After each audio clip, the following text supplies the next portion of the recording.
Danny Rarity here. Now I know you're pretty upset, but let me explain to you why I am not worried after our Game 2 loss against the Montreal Canadiens. Leave a like, comment, subscribe, follow me on Twitter at RarityCasts, and let's discuss. So tweets like this tend to be the most popular sentiment immediately after this game, at least, and I don't blame them at all.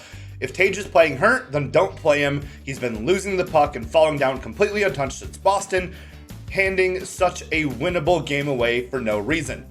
Please send Appert to China. Worst coach power play in the sport of hockey. Way too much talent. So my kind of 2 cents on this, right? So Tage is definitely dealing with something. When somebody asked him after the game if Tage was playing with injury, Tage's response was, "I don't think that's any of your business." Now, I'm no doctor, I'm no like speech analyst, but that seems to me like something's wrong. And the thing is, though, this is the playoffs. It's gonna take him his leg falling off in order for him to not be on that ice realistically. So we do have to play him. He's also not taking a lot of face-offs, which, also not a great sign for him. But the thing is, we can adjust, we can adapt, especially now that we know after that game his limitations and the situations we should be putting him in and the situations we shouldn't be putting him in. Maybe he has a better grasp of what he should and shouldn't be doing on the ice, playing a little more conservative, less playful in open ice like he normally is, where he normally thrives. Maybe he has to do that less, because that was a pretty horrible giveaway at the end there. But it's about adaptation.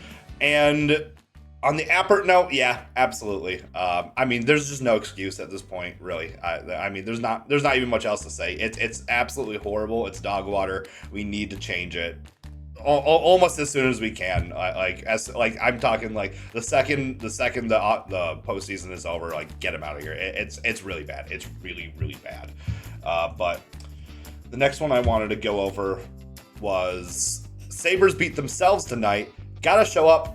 But it's the playoffs.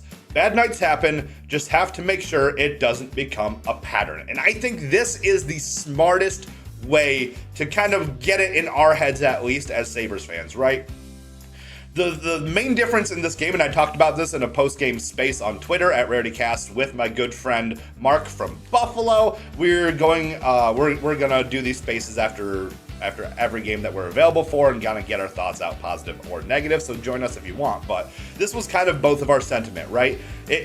We would be more concerned if the Canadiens played some like super extreme great game that blew us out of the water, controlled pace, controlled everything. We didn't do anything, or we didn't get any opportunities. I feel like this loss was a lot more about the Sabres were just non-functional. And I mean non-functional as in you could even, just things like, Tage Thompson, just not doing anything, which is very unlike him. We missed a lot of these open net opportunities. It's almost like what I said about the Canadiens in my previous video. Just that, just these little opportunities that normally even, 1 or 2 would go in. Just all of them didn't go in. Same thing that happened to the Canadiens that I said to prepare for in this game happened to the Sabres. And I'm going to kind of say the same thing, right? It's kind of unnatural that all these things, very uncharacteristic of the Sabres, happened.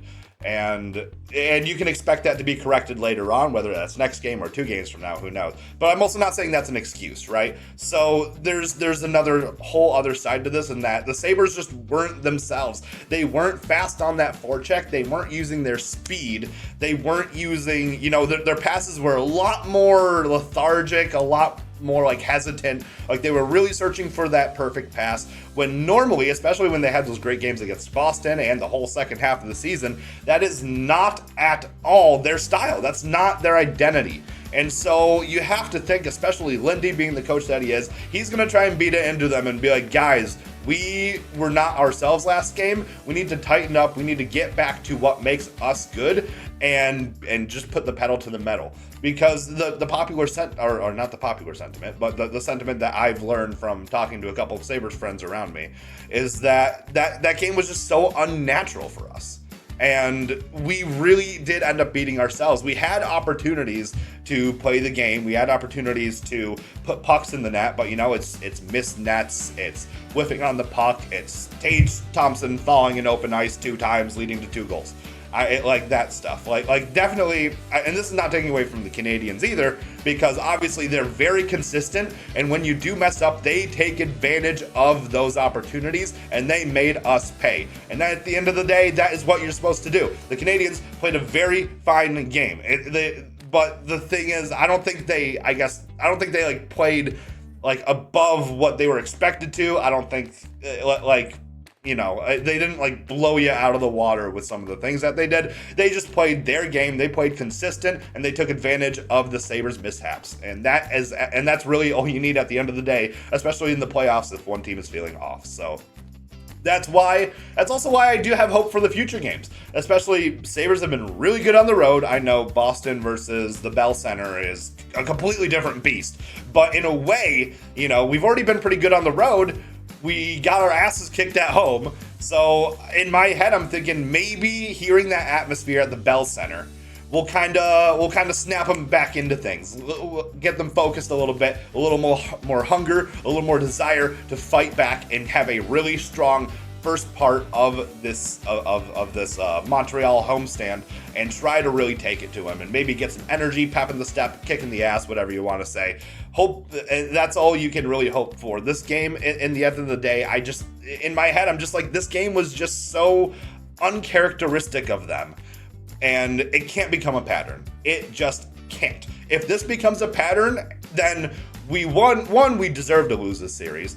Then 2, we probably have bigger issues than just losing the series, because then we're probably talking about a couple players having major injuries, or some maybe major locker room stuff. It just irks me the wrong way. I guess this game is. It just did not feel like the Buffalo Sabres. So I'm really hoping Game 3 tomorrow, we get back into it, we find ourselves again, and we're able to at least make it a really close, competitive game compared to what last night was. But, evening out puck luck hopefully comes sooner rather than later. Hear that Montreal crowd, let it burn that fire inside of you, that competitive spirit. Get out there, take it to them in their building. No better place to win than in the opponent's building, in my opinion, as far as firing you up, building momentum. So let's do it. Get back, Saberhood, stay positive, and let's go Sabres.